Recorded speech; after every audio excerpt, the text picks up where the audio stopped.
Aqui você ouve as notícias que os outros não dão. Jornal Brasil Atual.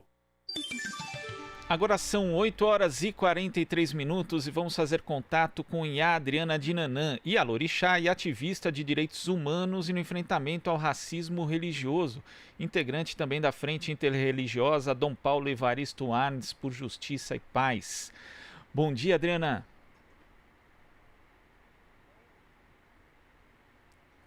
Temos... Oi, Adriana, você pode falar de novo? Me ouvindo? Agora estamos ouvindo. Bom dia. Tá bom. Bom dia.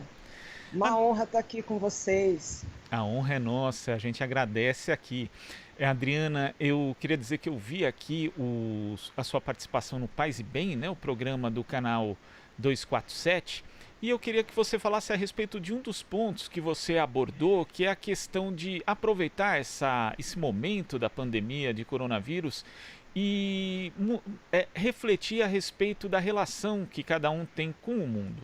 Né? A gente sabe que é um cenário muito ruim que a gente vive hoje, mas as pessoas também podem ter essa oportunidade de refletir a respeito dessa relação, pensando em alguns aspectos, por exemplo, como o consumismo. Eu queria que você falasse a respeito disso, Adriana. Tá. Bom, ali no Paz e Bem, não só no Paz e Bem, mas nesse meu papel na militância em defesa da matriz africana, eu procuro sempre compartilhar o saber ancestral da ancestralidade africana, de forma a mostrar que nós temos várias formas de lidar com o mundo, que pode ser mais saudável, né? Nós temos várias tecnologias. E eu acredito que nesse momento de isolamento social, com esse vírus que está aí, infelizmente, matando tantas pessoas, é um momento propício para a gente repensar a nossa humanidade. E de que forma? Qual o nosso papel no planeta? Para nós da matriz africana, a relação com a natureza é muito potente, é muito forte. Onde a gente diz que sem folha não há orixá, por exemplo. E não dá para você falar sobre isso nos dias atuais sem refletir sobre o consumo, por exemplo.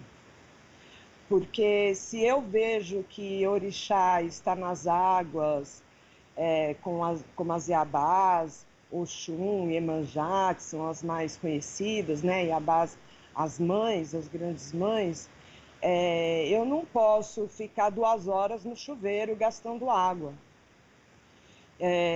Se eu reconheço que o San é o pai, é o nosso grande guardião da medicina, o primeiro médico do planeta e o guardião de todas as folhas, eu não posso achar que está tudo bem as queimadas na Amazônia e tudo que estão fazendo contra a Mata Atlântica, ou o genocídio dos povos originários, que são os primeiros grandes guardiões dessa grande farmácia, né, que nós temos, que é a Amazônia.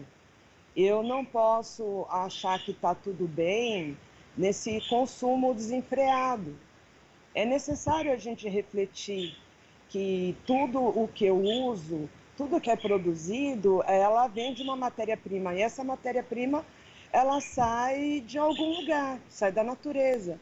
Sejam árvores que são derrubadas, são minérios, e para você ter acesso aos minérios, muitas vezes acaba você destruindo territórios naturais importantíssimos, acabando com a biodiversidade de um território, de um lugar.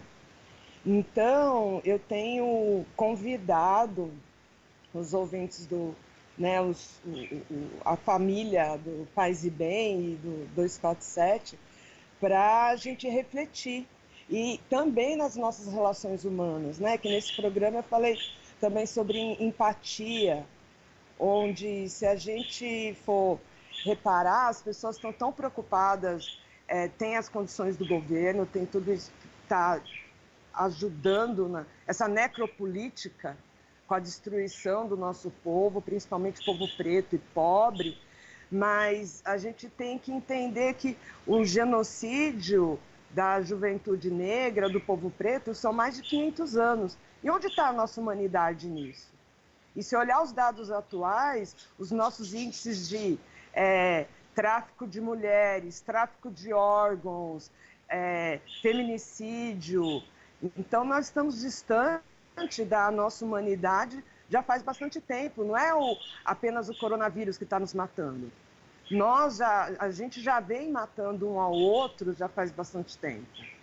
Então, para aproveitar esse momento de isolamento social, para rever nossas relações familiares, para rever nossa relação conosco mesmo. Quantos de nós saímos para trabalhar de manhã cedo, a gente levanta, se arruma e sai e não se vê.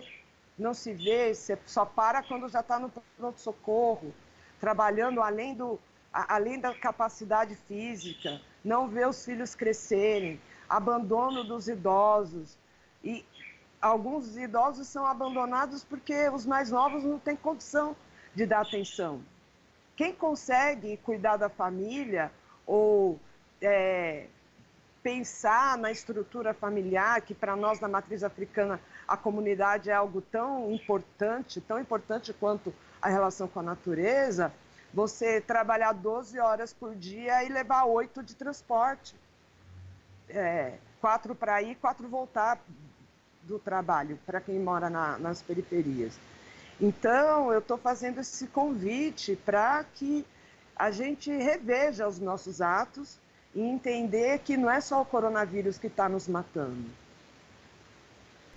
Agora a gente vai à participação de Marilu Cabanhas. Marilu. Ok, Glauco. Bom dia, Adriana. Prazer em falar com você. Tudo bom, Adriana? Tudo bem, você?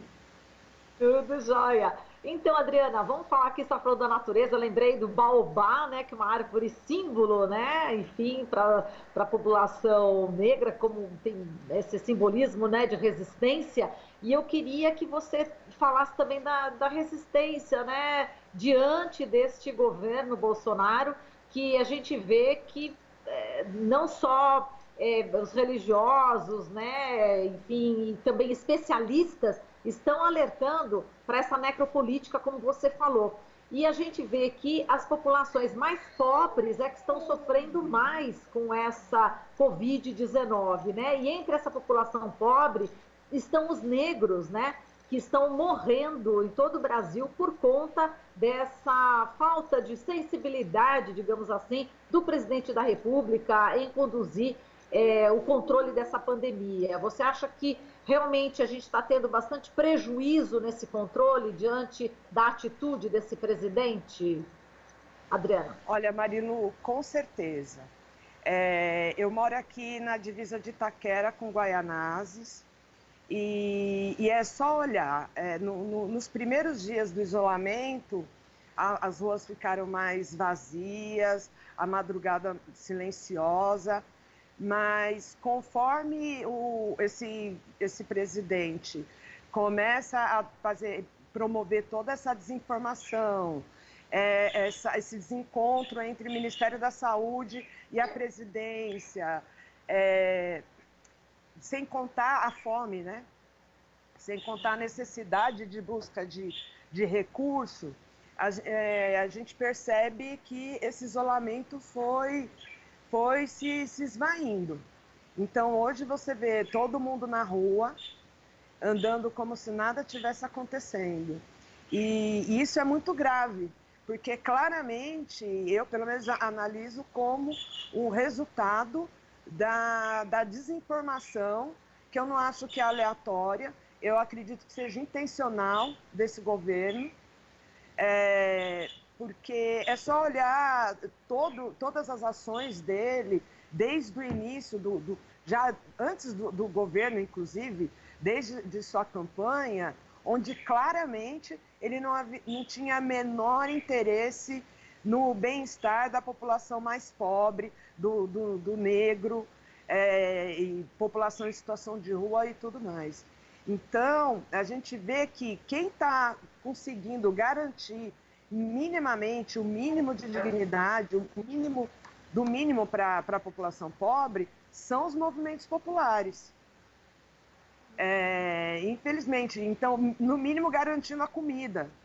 Nós temos terreiros se organizando para fazer isso, tem exemplo da mãe Luciana de Inhansã, que fica lá na Zona Sul de Oiá, que tem arrecadado, já tem um trabalho histórico lá na região dela, com a comunidade, e distribuindo cesta básica e arrecadando. Tem a CUFA também, a Central Única das Favelas, e várias outras instituições, vários outros terreiros. Então, é isso, né? O pobre é ele por ele mesmo. Já sempre foi, né? Eu costumo dizer que, inclusive, a pouca democracia que nós vivemos no país, para nós negros, isso nunca chegou. Que agora está mais escancarado e todos estão sentindo, seja branco, pobre, rico, só que quem morre no final, Marilu, é o preto pobre. E é muito desesperador isso. E tudo, você vê esse benefício emergencial dos R$600, quase ninguém está recebendo, na verdade. Então fica uma propaganda e provocando mais ansiedade, mais angústia nessas famílias, porque nem catador está conseguindo hoje o mínimo. Nem os catadores, que era catar o lixo, que inclusive contribuem muito na separação do material, de aproveitamento, né, de material reciclado na cidade. Só que ele não adianta catar, porque ele também não tem onde vender. Então, nem a base da pirâmide, Marilu, está conseguindo o mínimo para sobreviver. Então, qual a intenção desse governo, a não ser implementar a sua necropolítica? Perfeito. Adriana, adivinha a parte, muito obrigada. Um beijo para você, prazer em te rever. Agora, prazer beijo. Meu. Te passo para o Glauco. Adriana, muito obrigado aqui pela sua participação no Jornal Brasil Atual e até a próxima. Até, Glauco, muito obrigada. Obrigada à comunidade da Rádio Brasil Atual. Aqueles que dão a notícia que ninguém conta. Gosto muito. Obrigado. Conversamos aqui. Tchau, tchau. Conversamos com Iá Adriana Dinanã e a Lorixá, ativista dos direitos humanos, integrante da Frente Interreligiosa Dom Paulo Evaristo Arnes por Justiça e Paz. Você está ouvindo Jornal Brasil Atual. As notícias que os outros não dão.